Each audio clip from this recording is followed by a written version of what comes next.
acid as carbon dioxide and via the kidney.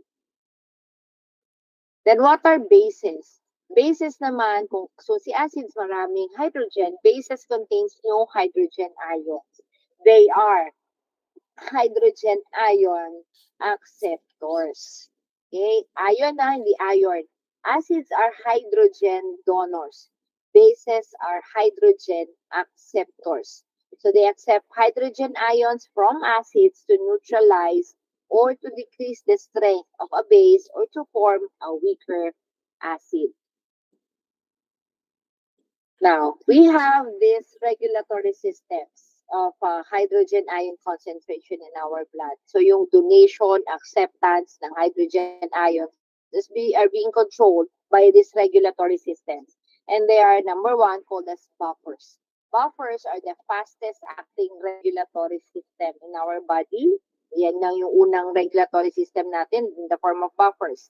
They provide immediate protection against sudden changes in hydrogen ion concentration in the extracellular fluid compartment.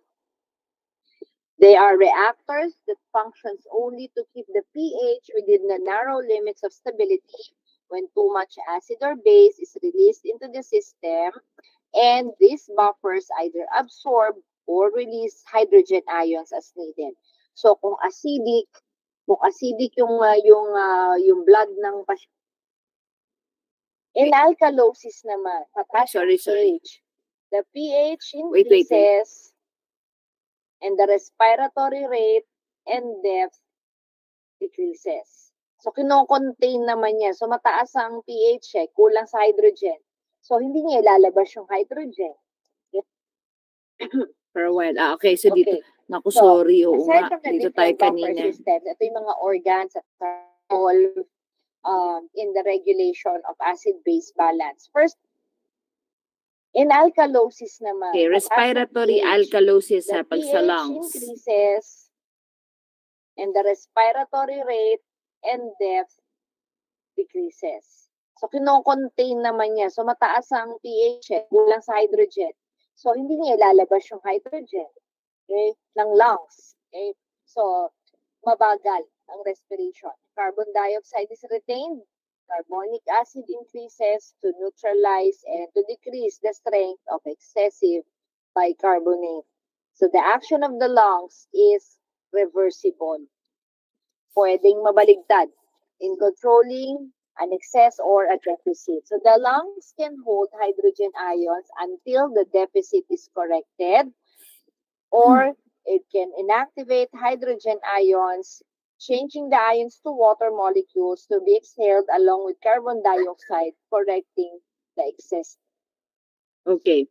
So, kapag acids, again, maraming hydrogen ions. Okay. Kapag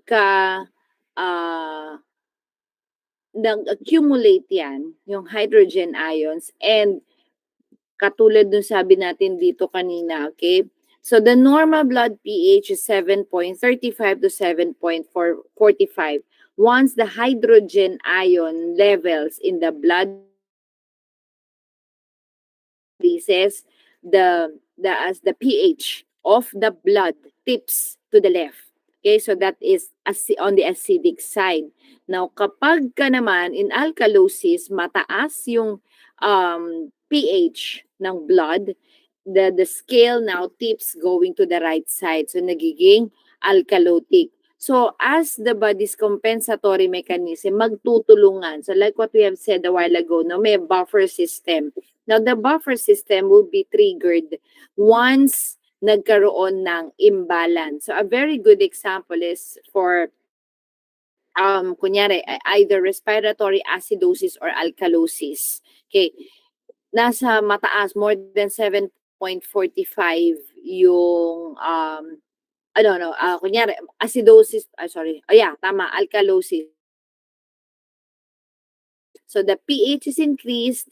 So, as the buffer system takes over, okay, so what will happen? Pang-balance So, mataas ang pH. So, ang gagawin ni lungs rather is yung respiration niya mababago. Okay, so what will happen is that the respiratory rate and the depth will decrease, retaining the carbon dioxide. So as the carbon dioxide is retained, yung reverse reaction naman na mangyayari. Kanina, kinonvert si carbonic acid to carbon dioxide and water to be exhaled. This time, balik siya sa carbonic acid. So para yung pH na more than 7.45 will now slowly be neutralized. So ang main goal is to return the pH back to normal. Okay? So the process of correcting a deficit or an excess, it takes about 10 to 30 seconds in order to be completed. Now, the lungs are capable of inactivating only the hydrogen ions that is carried by the carbonic acid. So the excess hydrogen ions created by other mechanisms in the body will be excreted via the kidneys already. So ang kaya lang tulungan ni lungs is by inactivating the hydrogen ions. Okay? So, yun lang. But then the rest, so excess hydrogen ions by the other mechanisms should be excreted by the kidneys. Ang problema respiratory. Okay? Kung via the kidneys, medyo mabagal. Although, long term, mas matagal yung effect.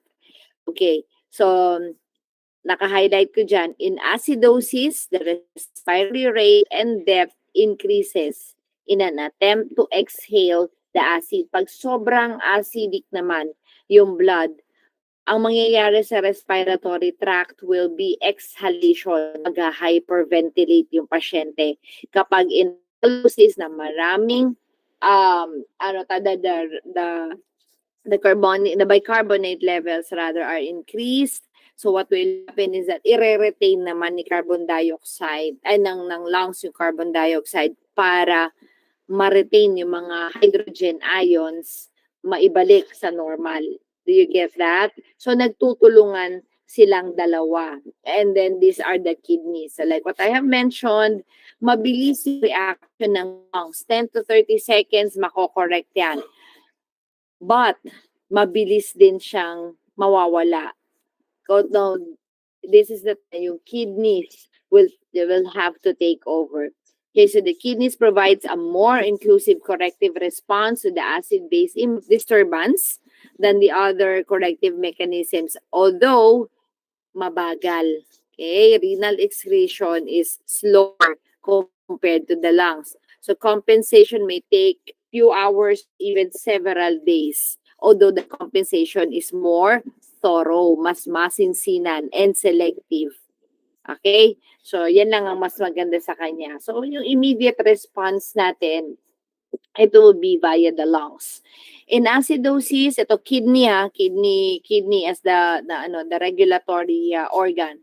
In acidosis, the pH decreases and the excess hydrogen ions are then secreted into the urinary tubules and combines with buffers, phosphate buffers, chlorine buffers, okay, for the excretion via the urine. In alkalosis naman, where the pH is high, okay, excess bicarbonate ions are moved into the tubules, the kidney tubules rather. Okay, kung natatandaan niyo yung sa nephros natin, the proximal and the distal convoluted tubules, okay, they combine there with sodium and are excreted via the urine. Alright? So, acidosis, yung excess hydrogen ions binds with the buffers. Lahat ng discuss natin kanina, phosphate, chloride. Okay? So, in alkalosis naman, the excess bicarbonate binds with sodium. And again, they will be excreted via the urine. So, whether it's acidosis or alkalosis, urine ang excretion. Now, potassium. Okay, potassium plays an exchange role in maintaining the acid-base balance. Our body changes the potassium level by drawing the hydrogen ions into the cells, papasok, or by pushing them out. If you remember, sodium-potassium pump, okay, Potassium is the main intracellular cation, the positively charged ions. Sa extracellular, it is sodium. So when potassium is inside, sodium should be outside. If anything should enter the cell, dapat may kapalit, may lalabas. Kung may papasok, dapat may lalabas. Okay? So, ganun din yung nangyayari dito for the buffer systems natin. So, potassium movement across the cell membrane is facilitated by the transcellular shifting in the response, the body's response to the acid-base patterns. So, what happens is that during acidosis, tandaan, basta may acidosis, maraming hydrogen ions. Basta ang solution is acidic, maraming hydrogen ions. So, what will happen? The hydrogen ion will go toward the inside of the cell. Okay? Remember what I said a while ago lang. When something goes inside, okay, another one should go outside. So therefore, potassium should move outside. Okay, so it should move outside to make room for the hydrogen ions. Okay, let's continue. Yeah, now in acidosis, ano nangyayari? During acidosis, mababa ang pH. The body protects itself from the acidic state by moving hydrogen ions into the cell. Hydrogen ions papasok sa mga cells with the help of potassium. Therefore, potassium moves out to make room for hydrogen ion. Parang sodium and potassium, okay? So when potassium is inside the cell, sodium is outside. So when potassium goes out, sodium goes in. So ganun din siya sa hydrogen. Potassium is normally found inside the cell. So para makapasok sa hydrogen ion, it has to go out of the cell. So yan, in order to make room for the hydrogen ions for acidosis. In alkalosis naman, okay, the potassium is being forced into the cell. Okay? The cells releases the hydrogen ions into the blood in an attempt to increase the acidity of the blood. Therefore, this will force again the potassium from the blood to enter the cell. Okay, so the blood potassium level decreases. So may nakabox ako dyan. So when a client experiences an acid-base imbalance, monitor the potassium level closely because potassium moves in or out of the cell in an attempt to maintain the acid-base balance, which results to hypokalemia or hyperkalemia. So yung lahat ng diniscuss natin sa hypo and hyper-K, papasok ulit dito.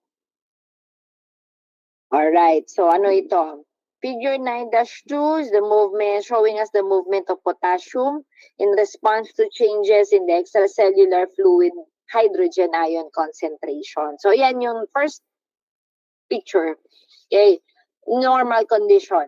Okay, the potassium, majority of the potassium is located inside of the cell and a few hydrogen ions. Now, in acidosis,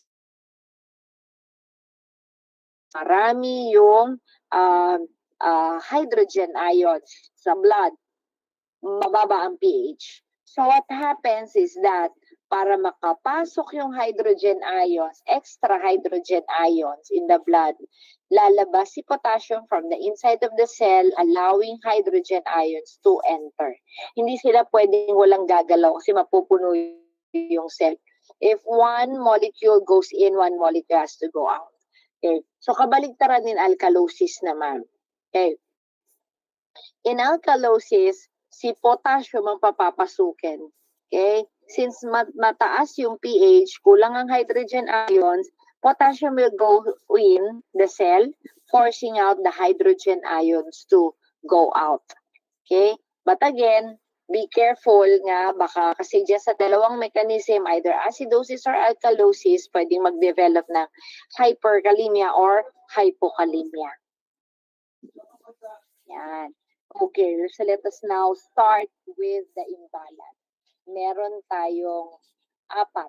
Okay, so we have respiratory acidosis and and metabolic acidosis. Let's start with respiratory acidosis.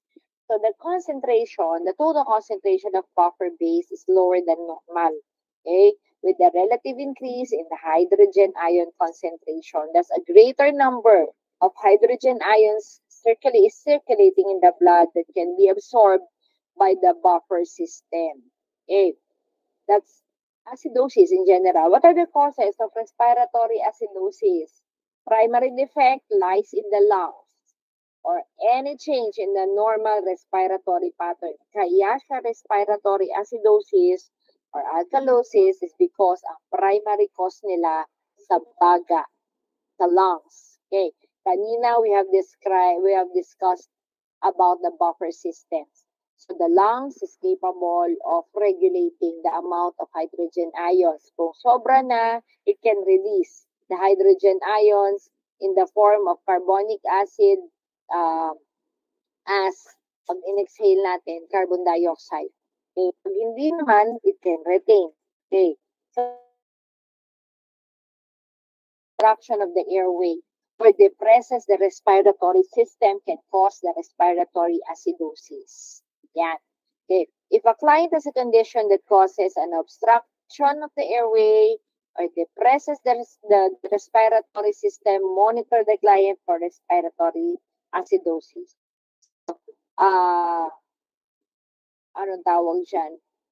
Pareho, di ba? Condition that causes an obstruction of the airway or depression of the respiratory system, both can cause either respiratory or acidosis or ano tawag mo dyan? Alkalosis. Okay, so, ano tawag mo dito? Basta makita ninyo ang cause ay respiratory, mamimili na lang kayo dyan. So, titingnan na lang natin kung alkalosis or acidosis. Basta may blockage ng airway, acidosis. Okay? Or any depression of the respiratory. Okay. Possible causes. Ang dami, di ba? So, sa madaling salita, any respiratory infection or respiratory problem like asthma. Okay? Ang asthma, allergic reaction yan. Okay? So it causes the constriction of the smooth, contraction of the smooth muscles of the bronchioles, resulting in an ineffective gas exchange. So may bara, lumilit yung daanan ng hangin. Atelectasis or collapse of the lungs. Brain trauma, which causes extreme pressure in the respiratory center of the brain. Okay? Nasa may respiratory center in the medulla oblongata, which depresses respiration. Bronchiectasis. Okay. Bronchiectasis becomes is a condition wherein the bronchi becomes dilated as a result of inflammation and destructive changes and weakness in the walls of the bronchi. You can use this table when you will review for, baka tapos na pala kayo, for the different respiratory disorders or diseases. Okay? Anong tawag dyan sa mga yan? Bronchiectasis, bronchitis, emphysema, these are your COPDs, your chronic obstructive pulmonary diseases. Okay. Bronchitis, inflammation of the airway. Okay? Causes airway obstruction also. So, again pag bronchiectasis, dilation of the bronchi. Okay? Bronchi becomes dilated. Not because it's dilated, it's effective. Okay? May inflammation kasi. Yan na present. So, yeah. Okay. What else? Central nervous system depressant. Okay, CNS depressant. Asan na ba yun? Alright. So, CNS depression. So, the use of your CNS depressants like your opioids. Okay, teka lang lakihan ko lang sandali. Okay, like your opioids. So, yung mga those medications that causes a change in the sensorium. Okay, so sedatives, your opioids, your anesthetic agents, which we have just discussed, no, Predim, all of these medications depresses the respiratory center. So, ibig sabihin, yung inhalation, exhalation natin affected. So this will lead to retention of carbon dioxide. All right? So hypoventilation is the cause of excessive use of sedatives, excessive use of opioids. Okay? So now, kapag lalo na kung we're done with this one, okay, yung opioid, excessive sedation from medications, okay, may require the use of, para makorek sa acidosis, yung opioid antagonists, naloxone, if you remember, okay? So magbibigay para ma-reverse yung respiratory ma-reverse yung respiratory depression, ma-reverse yung hypoventilation, ma-reverse yung acidosis. Okay? So, lahat ng respiratory causes like the COPDs, bronchitis, okay, even asthma.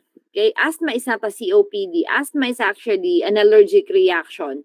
Okay, from allergens, from irritants, pwede ring emotions. Okay, all of this can cause smooth muscle contraction of the bronchiole. So, nagkakaroon ng bronchoconstriction. Therefore, babagal yung daan ng hangin. There's ineffective gas exchange, retention of carbon dioxide as well. Ano pa?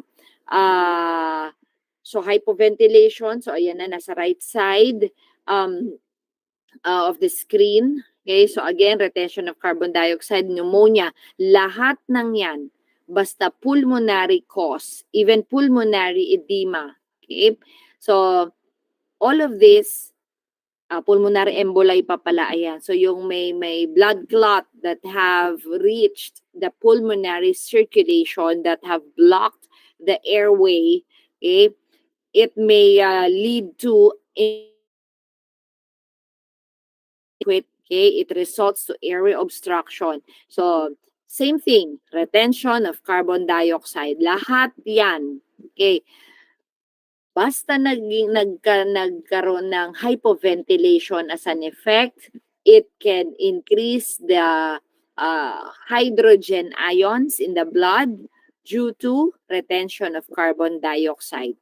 Okay, now, pakitingnan nyo, nasa right side, after yung next bullet, after emphysema, administering high oxygen levels per nasal cannula to clients who are carbon dioxide retainers. Okay, now, kapag may COPD, hindi sila po pwede ng high oxygen levels. So, wag kayong basta-basta maghuhook ng pasyente. Mukhang ano lang, di ba? Mukhang common kasi you see in movies. O pagdating ng pasyente, ilalagyan agad ng oxygen. Okay? So, akala ng mga pasyente kapag naka-oxygen, mabubuhay na agad yung pasyente. Or kapag tinanggalan agad ng oxygen, di ba ganun yung nakikita sa movies, tatanggalin lang sa nasal cannula, tapos bigla magda-dialogue yung kontrabida, oras mo na, yung mga tipong ganyan. Tapos mamaya mamamatay yung pasyente, hindi ganun kabilis yun. Okay? So, medyo may mali doon sa ganyang mga dialogue. Okay? So, in patients with COPD, hindi po pwede. Why? The more oxygen you give to the patient, hirap na ngang mag-exhale. So the more oxygen also will be used up by the cells, the more carbon dioxide will be produced. Okay? So lalo mong patataasin yung carbon dioxide levels. So ang pinaka safest na oxygen level na ibibigay natin sa pasyente hangga't hindi natin alam yung sakit ng patient is 2 liters per minute, okay, of oxygen. Yun ang pinaka safest kasi you can give as high as 5, okay, so safest is 2 liters per minute. Okay. Now, what are the assessment findings for patients with respiratory acidosis? Now, in the body's attempt to compensate, okay, the kidneys will retain. So, ito na si kidneys na. Will retain bicarbonate and excrete the hydrogen ions. Okay. So, on the right side of your screen, these are the clinical manifestations for acidosis in general. both respiratory nasa left side and the metabolic on the right side. Okay. Almost the same. See? Neurological, may drowsiness, confusion, disorientation naman sa kabila, dizziness, headache. Anong ending lagi? Coma. Pero, so parehong may headache. Okay? So, masakit ang ulo. Alright. Now, ano ang wala? Ano ang kaibahan lang nila? In respiratory, may disorientation muna. Okay, parang hindi niya alam kung nasaan siya, disoriented to time, to persons. Okay? Okay, and then, nahihilo, and then saka pwede mag-pass out. Alright? Yung brown bag technique that I was mentioning about earlier, yun yung kukuha kayo, let's say, sa McDonald's, tabi nyo, yung malinis na na bag na nilalagyan minsan ng fries. Okay. So why? Pwede nyo magamit. Kung kotse kayo, maglagay kayo niyan sa kotse, malinis, hingi kayo ng extra brown bag. Why? Kapag nag-hyperventilate yung pasyente, meaning they're giving off carbon dioxide naman, pwedeng gawin to. Okay? So pwede nyo gawin yung brown bag technique, but usually ginagamit yon sa alkalosis. Okay? So for acidosis kasi naman, mataas, mababa yung pH, rather. Pero mamaya pansinin niyo, may pareho silang may dizziness din. Okay? So let's continue. Now it can lead to coma. Alright? Excessive carbon dioxide, carbonic acid to be specific, in the blood can lead to coma dahil very sensitive yung brain to the blood pH. Cardiovascular, both can cause decreased blood pressure, both can cause dysrhythmias. Okay? Why? Both are related to the presence of hyperkalemia from compensation. So pareho ha, basta acidosis. Okay? Nagko-compensate using the potassium levels. Tumataas yung potassium levels. Warm flushed skin, mapula yung malat ng pasyente. This is related to the vasodilating effect of acid. Irritant yan eh. So magdadilate yung blood vessels. So there's more blood supply toward the skin. No significant change in the GIT for respiratory, but for metabolic, diarrhea. Okay, nagda-diarrhea yung pasyente. Nausea, vomiting, diarrhea. So di ba pag acidosis, pag pumupupo, sumisirit yung pupo, parang ganon. So acidosis. Okay, for metabolic side.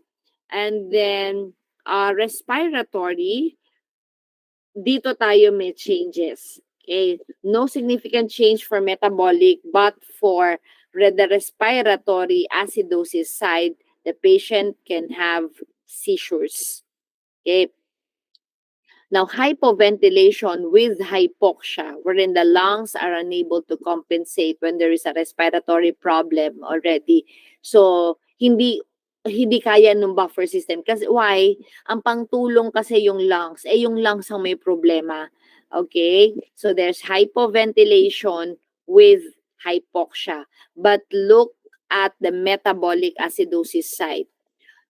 As a compensatory mechanism, okay, and also one of the clinical manifestations of acidosis, the patient will be observed having deep, rapid respirations.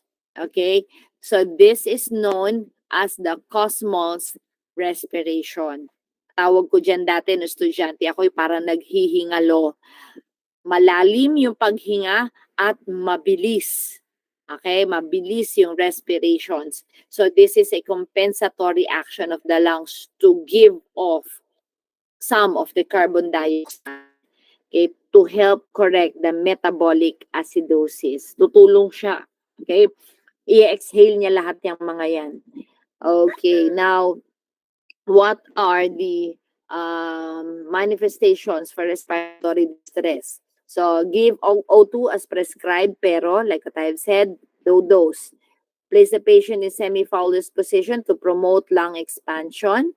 Encourage and assist the client to turn, cough, and deep breathe. Okay? So you teach the patient on